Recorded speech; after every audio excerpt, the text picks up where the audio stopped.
అనేక దేశాలు యూఏఈతో సహా మన యూనిఫైడ్ పేమెంట్ ఇంటర్ఫేస్ని యాక్సెప్ట్ చేస్తున్నాయంటే ఇండియా డిజిటల్ పేమెంట్స్లో ఎంత ఫాస్ట్గా దూసుకెళ్తుందో మనం అర్థం చేసుకోవచ్చు. అదేవిధంగా ఇలా డిజిటల్ పేమెంట్స్ క్విక్కర్ ఈజీ చేయడం వల్ల ఇంటర్నేషనల్ టూరిజం ట్రావెల్ కూడా బాగా పెరుగుద్ది అనమాట. అవతల దేశం ఏ దేశం అయితే మన యూపీఐని యాక్సెప్ట్ చేస్తుందో వాళ్ళకు కూడా టూరిస్టుల శాతం పెరుగుద్ది అనమాట.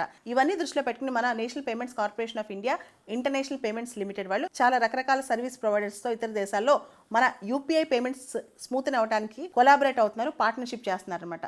దీనివల్ల మనకి లాభం, వాళ్ళకి లాభం. ముఖ్యంగా బ్యాంక్ ట్రాన్సాక్షన్స్ ఈజీ అవుతాయి, డిజిటల్ ట్రాన్సాక్షన్స్ ఈజీ అవుతాయి అన్నమాట. భారతదేశంలో యూనిఫైడ్ పేమెంట్ ఇంటర్ఫేస్ అనేది 2016లో మొదలైంది. NPCI national payments corporation of India వాళ్ళు దీన్ని లాంచ్ చేశారనమాట. ముఖ్యంగా మన బ్యాంకింగ్ ట్రాన్సాక్షన్స్, మనీ ట్రాన్సాక్షన్స్ అనేవి ఈవెన్ మన మొబైల్ ఫోన్ తో కూడా ఆపరేట్ చేసుకోవచ్చు. మన చిన్న షాప్కి వెళ్ళిన దగ్గర నుంచి ప్రతి దానికి ఈజీగా మన పేమెంట్స్ చేసుకోవచ్చు అనమాట. యూపీఐ పేమెంట్స్ ఇతర దేశాల్లో కూడా యాక్సెప్ట్ చేయడం వల్ల cross border payment inter operability పెరుగుద్ది. అంతేకాదు విత్ ఇన్ కంట్రీ మన దేశంలో మనం చూస్తే కనుక యూపీఐ రావడంతో బ్యాంకింగ్ ఆపరేషన్స్ అనేవి చాలా ఈజీ అయిపోయి మనం మొబైల్ ఫోన్లోనే ఒక బ్యాంక్ అకౌంట్ నుంచి ఇంకో బ్యాంక్ అకౌంట్కి మన ట్రాన్సాక్షన్స్ అనేవి చాలా ఫాస్ట్గా చేసుకుని అదేవిధంగా ఇంటరాపరబిలిటీ కూడా బాగా పెరిగిందనమాట. సో యూపీఐ పేమెంట్స్ ఇంటర్నేషనల్గా యాక్సెప్ట్ చేయడం స్టార్ట్ అయింది. అది కూడా దుబాయ్లో కూడా ఇది యాక్సెప్ట్ చేస్తున్నారు. ఇప్పుడు దుబాయ్లో ఇది డ్యూటీ ఫ్రీ షాప్స్తో స్టార్ట్ అయింది. తర్వాత హాస్పిటాలిటీ సెక్టర్, ట్రాన్స్పోర్టేషన్, హాస్పిటల్స్, రకరకాల సర్వీస్ సెక్టర్స్ వీటిలో కూడా ఇది ఎంటర్ అవుతాయి. ఇంకా మనకి యాక్సెసిబిలిటీ బాగా పెరుగుద్ది. ఇండియన్స్ చాలా మంది దుబాయ్కి ఇతర దేశాలకు వెళ్ళినప్పుడు hassle free financial access, financial payments అనేవి జరుగుతాయి.